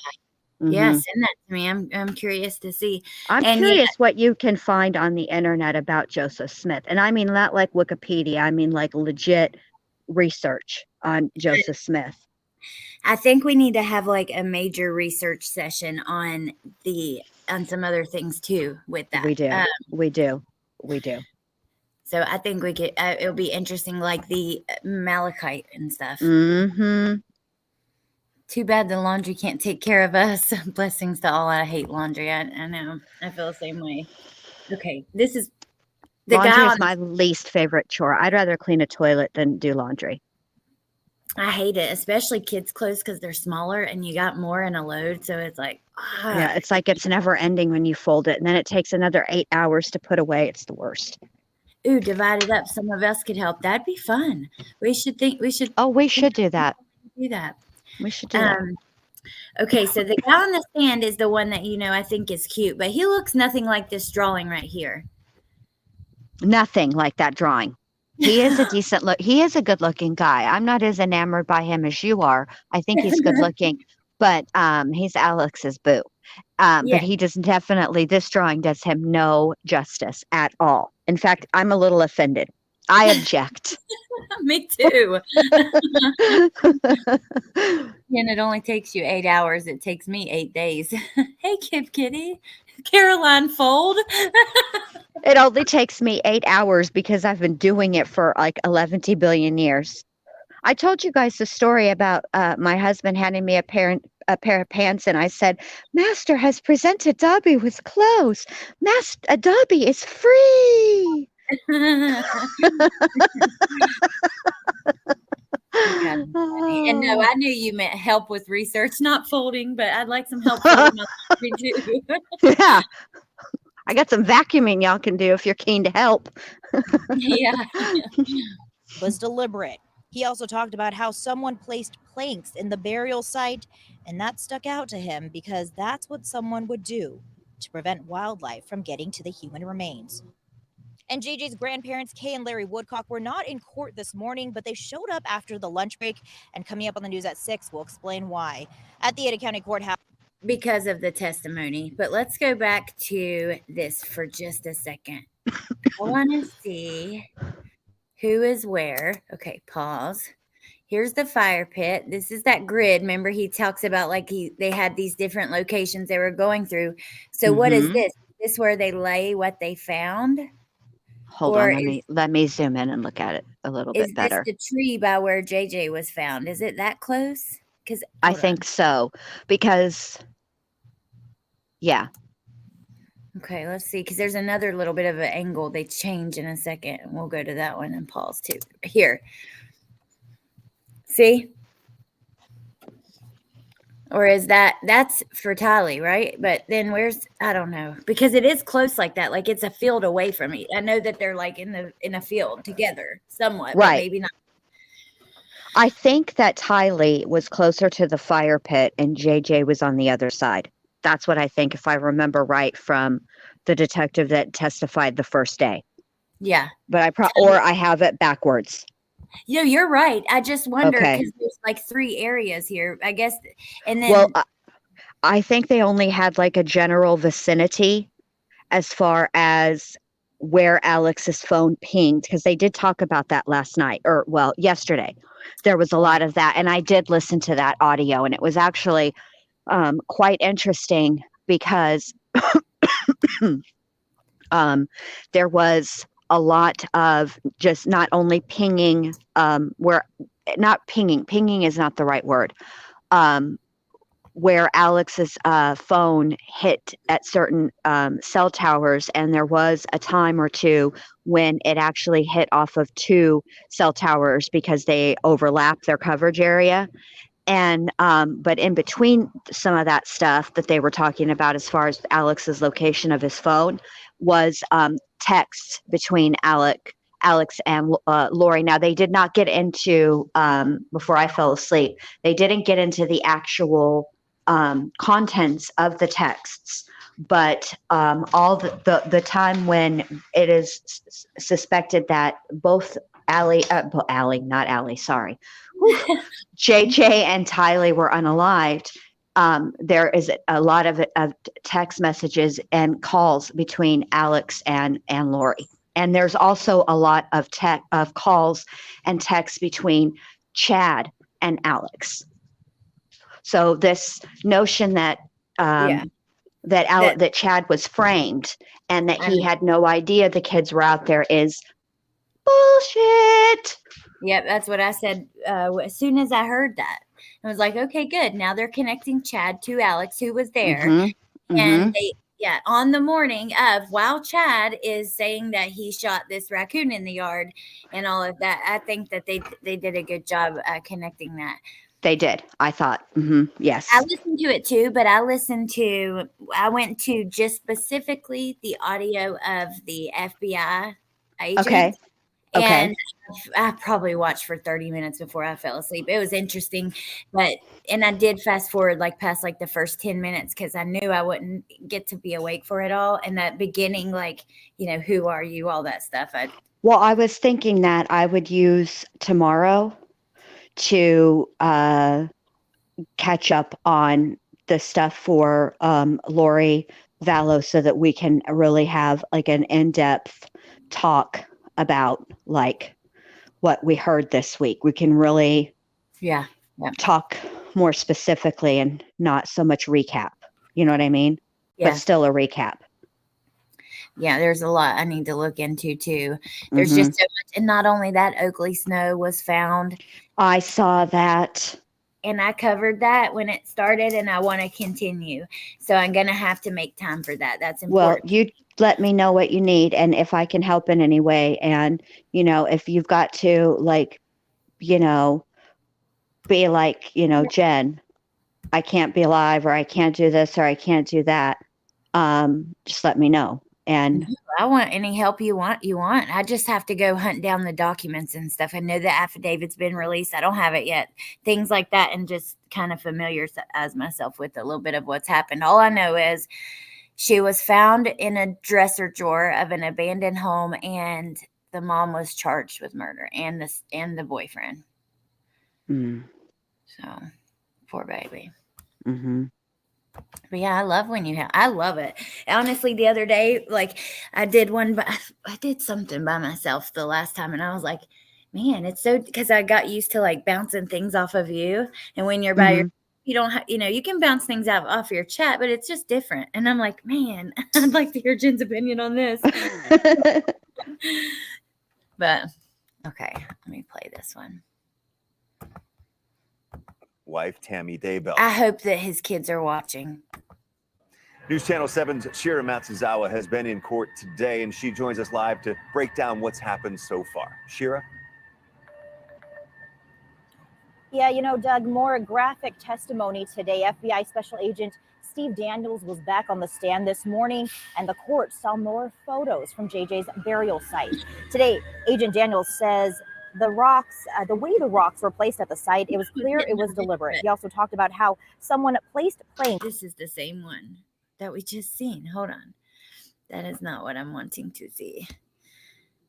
It basically had the same clip in it. So hold on. Let me find the other one, and then we'll just go back to that for a second while I look. Okay. Yeah. Oakley, and then there was another case too, but I can't place it right now that I was thinking. Did you already play about the autopsy results, or no? Did I miss a little that? bit? Oh no, and a little bit, but not this. I found the video. This video is the better one. This is the one I sent you earlier. I played the KTVB, but here's. It's a bad day to Nadine has done such an incredible job, hasn't he? He really has. He really has. I wish that there was a way for us to thank him. I don't know what way that would be, but I wish that there was. I wish we. I mean, I know that we could put our brains together and figure out something, but I really do. He really deserves. He stayed with this case from the beginning and kept everybody up to date. And it just. I don't know. Yeah. I feel like he deserves something. I don't know. And he's worked hard to keep every detail. He makes sure every single detail is out there and quick. Yes. The only criticism I have is the pronunciation of one word, and y'all will hear it. When you hear it, you'll know. And I would just encourage him to pronounce this word the correct way. That's it. It's my only criticism, and it's constructive. I don't know which word, but maybe I'll wait till you play it. Are you going to play it from the one you sent me? Yeah. Okay. Okay. One sec. Ready? It was a good summary. Let's see. It was. He did a really good job. Good afternoon, everybody. I'm Nate Eaton outside the Ada County Courthouse on a lunch break from the Lori Vallow Daybell trial. Some big news out of the testimony this morning. The medical examiner has been on the stand most of the morning talking about JJ and Tylee, their autopsies that were done, what was found as they did these autopsies. And he determined and announced that JJ died from asphyxiation from a plastic bag and duct tape over his mouth. We knew that JJ was wet. JJ and Tylee, their autopsies that were done, what was found as they did these autopsies. And he determined and announced that JJ died from asphyxiation from a plastic bag and duct tape over his mouth. We knew that JJ was wrapped in plastic and buried in Chad Daybell's backyard. Asphyxiation. And then I had to listen to that twice just to hear again before I comment, like how he described that. So that it just, to me, it just seems like, oh God, it's so cruel. Like imagine how he struggled, you know? Can you imagine how scared that baby was? Oh my God. Because it seems like the way he was found, that's how he was, you know? Yep. Like, did they put him in there? Alive. Is that what they did? I think the word is asphyxiation, not asphyxiation. Bless his heart. That's my only criticism, Nate. Everything else you do is brilliant. And I know that it was probably hard just because of the nature of it. I'm not even going to be critical. I rescind my constructive criticism because I just adore him. Yeah. Never mind. You say whatever you want, however you want, Nate. Say it how you want, Nate. I take it back. It's quirky. He said asphyxiation and some say asphyxiation, but I guess maybe he doesn't hear it either. That's kind of interesting. Missy says struggling to breathe is so scary. Yeah, that's so messed up. That's what I feel. Not only struggling to breathe. Remember, this child has mental, he's not completely. Yes. Yeah. Can you imagine how scared he was? Spectrum. Yeah. And, he could probably, I don't know. I just wonder. I want to know how Chad got the scratch, but we will never know. And that's the part, like, actually, Wolfie asked me the other day, she said that she was talking about it with Melissa, but she's like, if you could know the truth about any crime, like what would it be? We were talking about that. And I was like, I don't know, because I want to know what actually happened with Gannon so bad, like what started it, then Lori, and then Chris Watts, like, because there are little parts that we just will never know the truth. Right. Well, you know what mine is. Which one? The West Memphis 3. I want to know what happened. Wow. I wouldn't have guessed that, because I would have guessed, because so much about it. But I don't know what happened. I only know what didn't happen.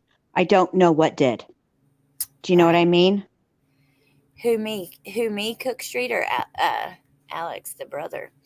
Nope, never have to just live with that. Oh, yeah, I would love to know what happened. We're never gonna know, and that sucks. And Summer Wells, Amber. Oh, yeah. I would also like to know, because, like, I don't necessarily, I guess, put it in my head, even though it's a crime. Somebody is responsible for her no longer being here, wherever she is. But it's just, I guess, because we don't know. I didn't even think of that, but I would definitely love to know that. Oh, I wonder what happened there. I wonder what she knew, because we know that she was denying to her mom that she was a zombie. There was Melanie had said that, in the background. She said her Lori called Tylee a zombie, and Tylee said, "No, not me, Mom." Right. Like, oh my God, that poor kid. That's so sad. I know. Both of them. Yeah, I know. All of them. All of them. We did not know specifically how he died, whether he was drugged or shot or whatever other manners there will be. But the medical examiner just said moments ago that J.J. Vallow died as a plastic bag asphyxiation from a plastic bag and duct tape over his mouth. The toxology report showed some normal levels of substances that would be found in a normal body. It sounds like there was one substance, I believe it's called GHP, that was found in his system, but the body could naturally produce it. But basically, he said that could be something, but it likely is not. Now, Tylee, before lunch, 10 minutes ago, the medical examiner announced that she died from homicide, but no exact way. Now, listen, I was looking on Twitter, and I want to finish this, of course, but I just wanted to tell you, and I'll be curious when we listen to it in full, because there's going to be more details. This was before. When they came back, there was a forensic anthropologist that took the stand, and they're study bones, right? So they took Tylee's bones and really examined, and maybe we'll hear some about the dismemberment, or I'm sure we'll hear about the way that they were cut, whether it's jagged, smooth, those kind of things. All those details. And they said, I think they took 100 bones of hers or something like that, it said. Oh my gosh. It's awful. But I'm glad they did that. I'm sad they couldn't find out more. Me too. Like, wow, but GHB, that's a date rape drug. Huh. Yeah, she that's died what of a it homicide, is. but they don't know the exact how she died due to the homicide.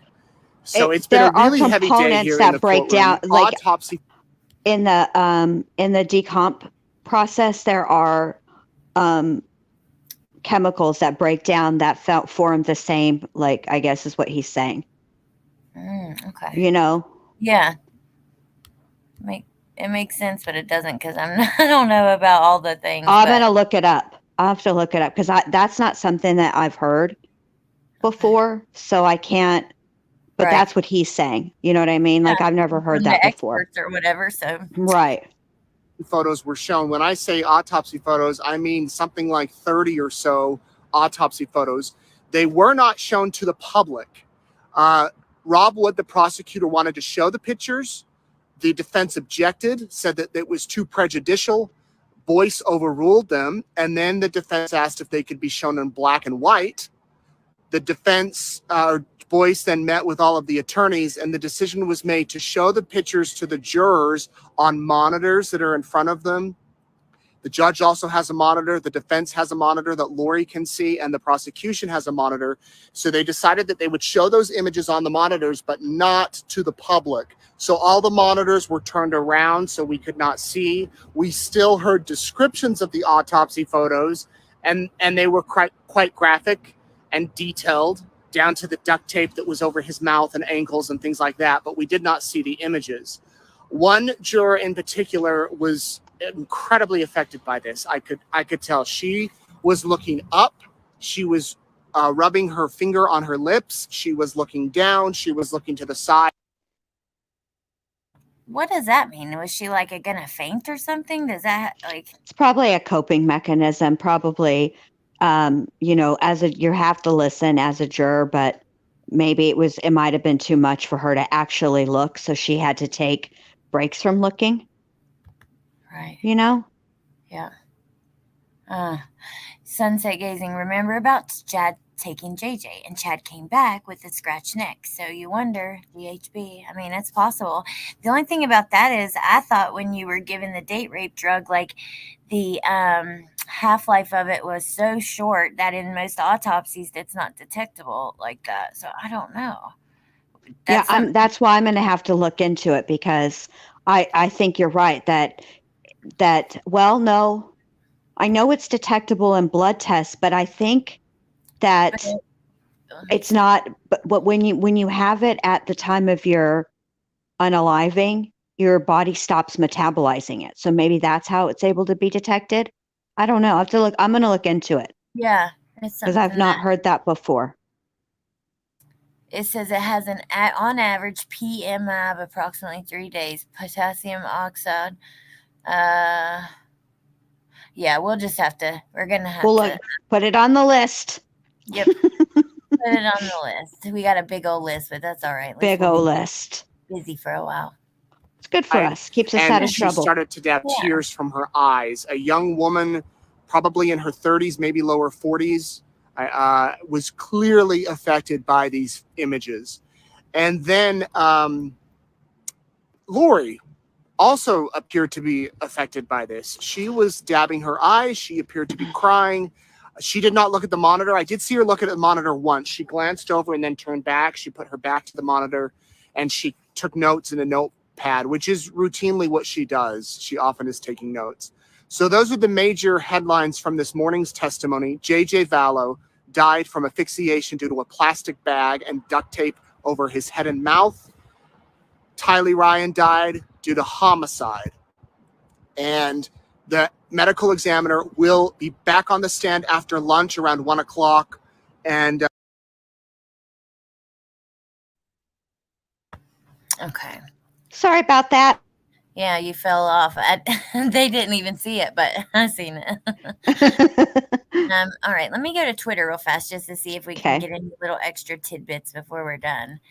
But God, yeah, because I think that the medical exam or the pathologist spent the majority of today testifying. I think that was the majority of today was that testimony. I know because that one that I watched from you, he or she, I can't remember what Nate said, was going to be back on the stand after lunch. So. Okay. Oh, okay. Here's Pretty Lies and Alibis. I just looked hers up. She said, the condition of Tylee and JJ's remains were way worse than I ever could have imagined in the over 3 years I've covered this case. My God, these kids suffered. Awful.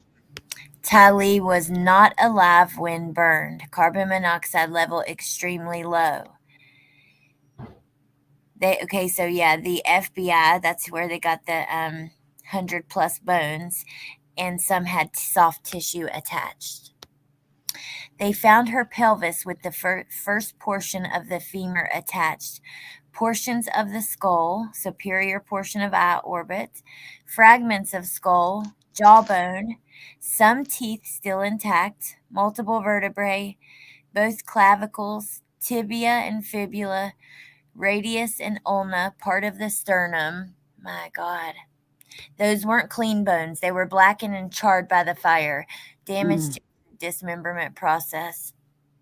Lori is still sitting with her head propped on her hand. She is leaning to the right with her elbow on the table.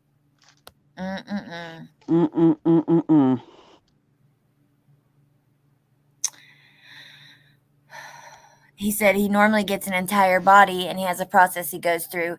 Tylee's remains were received in 3 separate sealed bags, 2 body bags and 1 large paper bag with 5 Bless her heart within it. Oh my God. With 5 other what, babe? I cut you off. That's okay. 5 other paper bags within that. Oh. Okay, here we go about JJ because I want to see what this says. There's some bruising on him and stuff. Okay.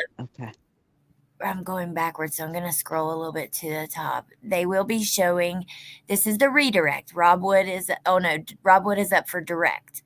They will be showing photos of JJ's autopsy. She says, I'm not going to tweet out all the descriptions of the photos. Thomas asked if they will be excluded for being prejudicial. They want them showed in black and white. Lori was talking to her attorneys, and Judge Boyce allowed the photos, but only to the jury, not to the public. She said, I think Lori is looking at the photos on the defense monitor. She is crying and grabbing tissues. JJ had bruising on bilateral upper arms, and they were symmetric. So that means he was grabbed. Oh, my God. Lori has her face propped on her hand with a tissue. She has a red face. One female juror is wiping her eyes. The bruising on the arms was caused before death. He could tell because when he made an incision, there was hemorrhage in the subcutaneous tissue. The abrasions aren't decomposition, according to the medical examiner. If post-mortem, they have a yellow, waxy appearance. There's rarely a hemorrhage. The one on JJ's neck were tan, brown, and red with hemorrhage. My God. Yeah, GHB, used for narcolepsy and at one time an anesthetic. It was low levels of ethanol, which is from, remember, Shanann even had ethanol. GHB is naturally found in the body. It says the amount in JJ's body was inconclusive. They sent the liver sample of JJ just like Gannon. All right, listen to this. This is what I want to hear. This is in trigger warning because this is about JJ, but I want to hear how he was found. That's just going to, give us. We need to find out how he was found because there was a hair on that duct tape. Yeah. Okay, so it says JJ's cause of death was asphyxia with a plastic bag over the head, duct tape over the mouth. With JJ, the body was in a sealed body bag. He said the body was wrapped in a black tarp. He saw a white plastic bag over JJ's head, wrapped around the face multiple times with duct tape to the neck. So they put a bag over it, wrapped with tape, and kept wrapping down to the neck. Oh, my God. He had on red PJs and black socks. The PJs had decomposition and mold on them. All the things on the body, the clothes, duct tape, was submitted to law enforcement. The head over the bag was cut off carefully. Duct tape from the face, arms, and ankles, fingernail clippings, hand swabs taken. They took pulled hair head, a portion of the rib, and 2 molars for DNA. External exam, decomposition, discoloration. One injury was an abrasion on the left side of the neck. Considering how he was found, any injury to the neck is a red flag. He wondered if JJ could have been scratching to get the bag. Oh, my God.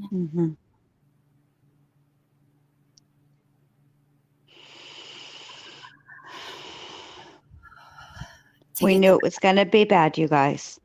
We can get through it, and it's bad. To get monsters. The bag off of his head. Absolute monsters. And it's a panic, too. That's why I bet his little cute, oh, God, I don't want to talk about it. Bruising on both upper arms. Whew.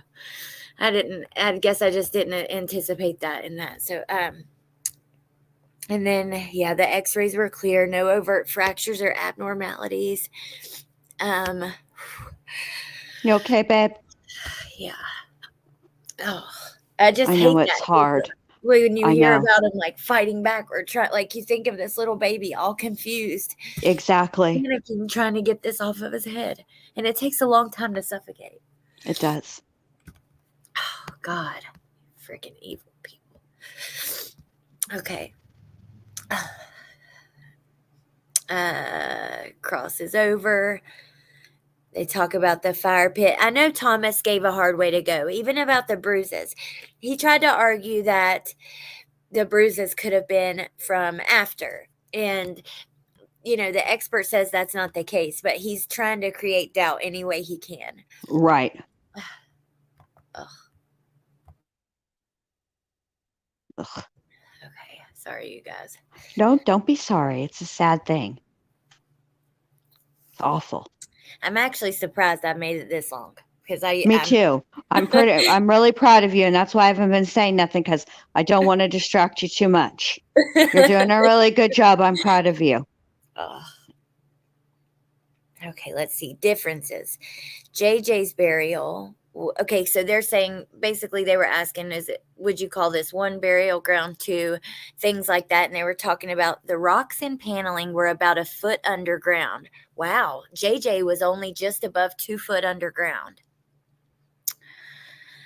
If I had to guess, I would say Fatty Chad is the one that dug the holes, because I feel like that's about all he could do as far as physical manual labor. Yeah, and Alex was only there a few minutes that day, so I think you're right. Says JJ's burial was different with the stones and planks, as well as JJ's remains being intact and wrapped.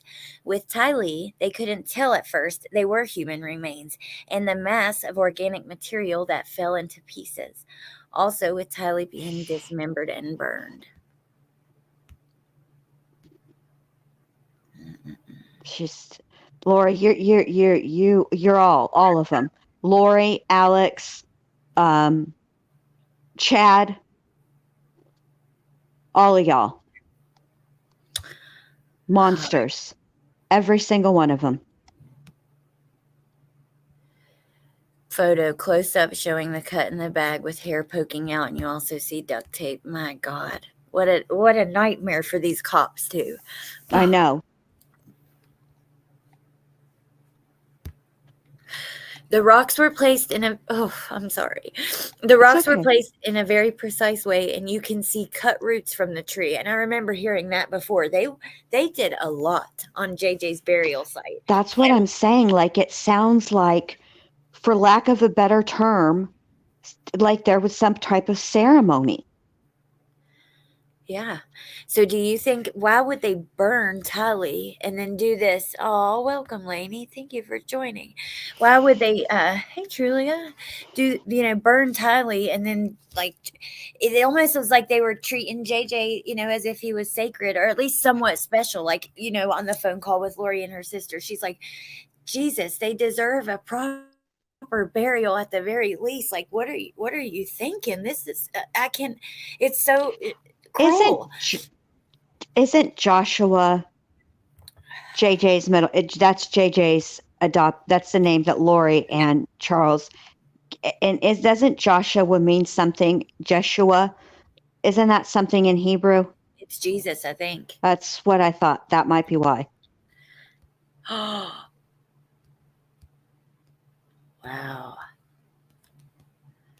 Yeah, he was definitely treated different.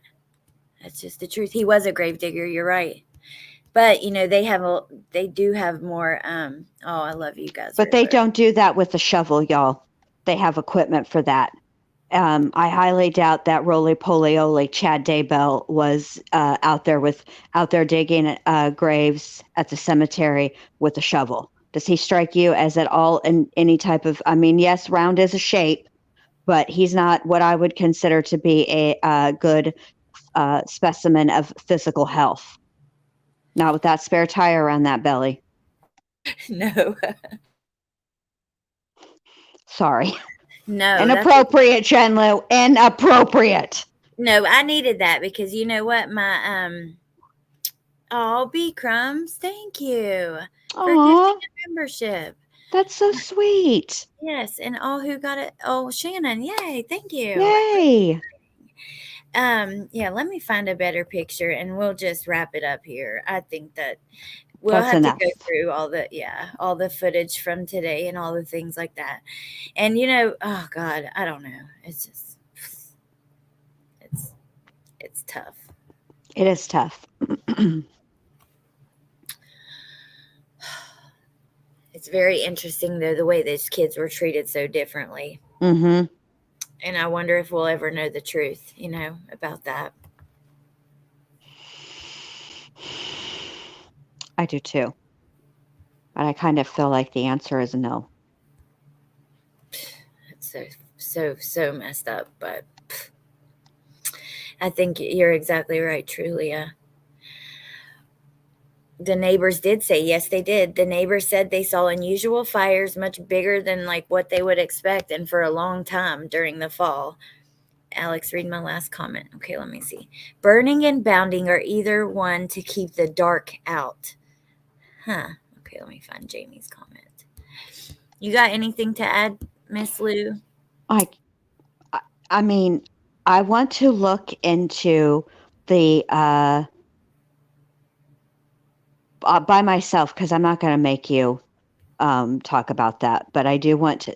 There's something to the way that JJ was buried, and there's also, I think, something to the way that Tylee was found and buried as well. And I want to kind of look into that because I think it's significant. But I'm not gonna have you participate. So that's a step too far. Well, let me know.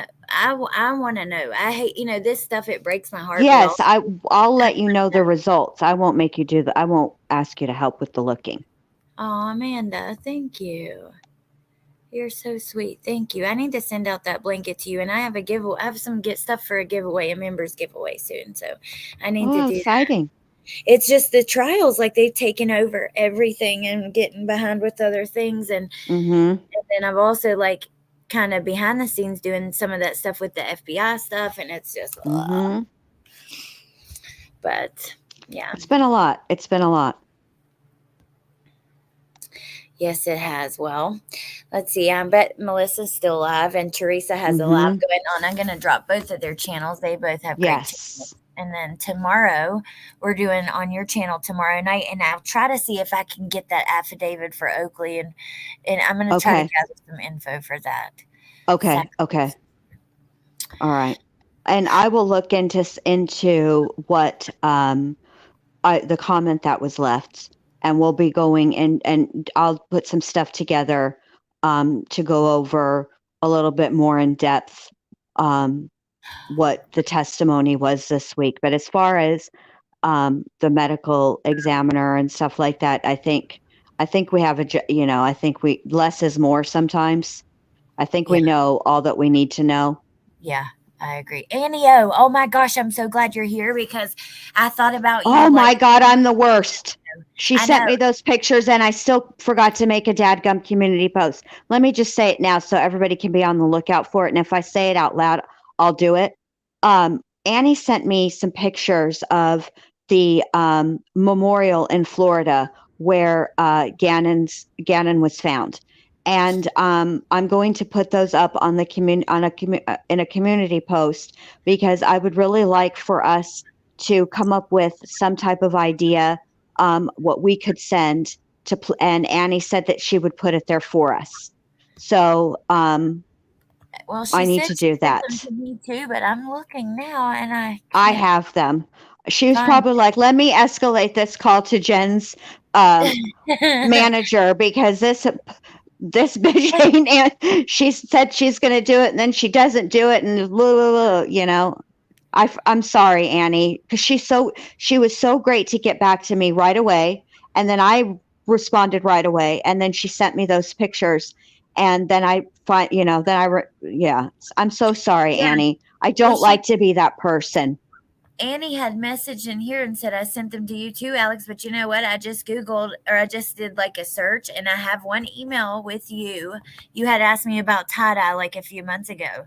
So maybe it wasn't the right one, but I'll just see it. Don't forget, post it because I can't wait to see Jenn. I will. And then I'll post the pictures and you guys can comment with suggestions and then we'll make a poll or something, and then whatever suggestion gets the most votes, that's what we'll do, and we'll put something there for Gannon because bless his little sweetheart. Ugh. Yeah, I wonder what we could do. I want to do something unique or special, or I don't know. Annie, no, the only one in there is from tie-dye because I searched Annie and then your email came up, and then so in January you had asked me about tie-dye, and then that was it. But Jenn will post it. I'll post it. It's my fault, Annie. I just completely got overwhelmed with everything. But I will take. I cannot believe I did that. I don't like to be that person. It really drives me nuts because it's not like I'm inundated with emails, you guys. It's just these trials. I know. That's what I'm inundated with. Well, I was, Gannon, everybody does Blue, but I think that is because he's loved Sonic so much, Sonic the Hedgehog. I'm not actually sure what his favorite. Maybe you could reach out to Landon. I can reach out to her, Allie and C. Where did we hear this? Because she says, I don't think it was Blue. I think Blue was one, but he had a couple of them. And you're right about Sonic, but it just caught on and people used the blue lights and the little boy blue and, the Sonic, when actually in reality, Al said Mario was his main favorite, even right. And you know what I was thinking too, maybe we could do. Remember we were talking about doing a charity thing, Allie, because you have the 10,000 subscribers, and we were trying to figure out what charity that we could do. And one of them that's a good one is for missing and exploited children. But the other thing that we could do, and I'm sure that there's something that's connected to YouTube where, the whatever money we raise goes directly to the charity. But perhaps we could, look for a charity that does books and stuff for kids, something for kids. That's what I want to do, is something for kids. A charity that does something for kids, and maybe we can do something like every quarter or something, every 3 months. I would love we do to something. Do that. The super chat button goes away. It turns that into a charity button. None of the money goes to YouTube. None of the money goes to the creator. Every penny goes to the charity, which I love that YouTube isn't taking a percentage of that. Me too. And I think Ava has a great idea. She said, let's do a Mario theme. That would be really cool.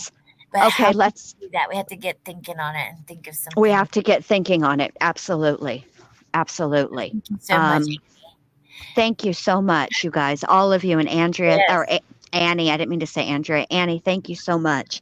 Yes. I'll post the pictures of his memorial on my community, and we're going to do Mario. And then I'll put something, then you guys comment with suggestions, and we'll find a way to make it work. Yep. I think that would be a really great idea. It'll be really cute. Hold on. I have a banner with it on here. Okay. This is an old banner, but if you see, it has, hold on a sec. This is okay. Not and then that's not it either. And then maybe for, in JJ's name, we do something where it goes to autism, and we do the donation in JJ's name. Oh my gosh, yes, that would be perfect. Find a charity for and autism. Tylee had pancreatitis, and I know that there's a ton of charities that deal with pancreatitis and stuff like that, and so we'll make the next one we'll do that for we'll do it in Tylee's name, and we'll just continue to do something for kids every 3 months. Oh yeah, I'm down. Okay, and this little chart that I made, that I did this over 2 years ago, which is so crazy to think about. It's a really well done chart. It's very easy to read. I should have it's done really a good job. Because it was actually a big poster board. Because Canva has a whiteboard feature. Ooh, I didn't know that. See, I was just trying to make sense of it for myself, really, and for a video. But at this time, it was more for myself than video. Even though I think we went over it live at some point. But anyways, I'm gonna let you guys go because we've been on for a while, and I know that the other channels are still on. And go over and I told you we weren't going to be able to do this in an hour. I know, but that's all right. It is what it is. It happens. Yeah. We tried. Yeah. And I really, because the way I feel about it is about 90% of the time we are able to work around people. And if occasionally it happens, I'm not going to stress about it. It is you're right. We cannot stress about it. We cannot. Because we do to make a very and they do too. People make a concerted, it's a give and take kind of thing. I know that lots of creators that make, try to work around us. I think we all are doing a really good job of all trying to work around one another. And I think that sometimes we might go over a little bit, but it's never intentional. Yep, absolutely. No malicious. No malicious, which I saw that in the chat. That was funny. Yes. Oh, your dad Thor sent you here. Hey, Freya. Welcome. Freya. Thank you Freya, guys I for think. being here. I love you guys. I appreciate you so much. And yeah, this is so much info. It's what we It pay for. is. Jen, I appreciate you being here. I Thank appreciate you.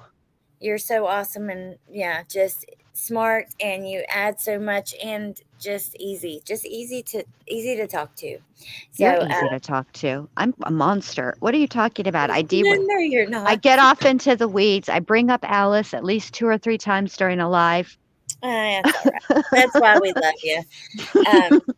We love you too, Princess Megan, Elsa. I love all you guys. Thank you for being here, and we'll see you tomorrow. Bye, you guys. Thank you. Bye. Bye.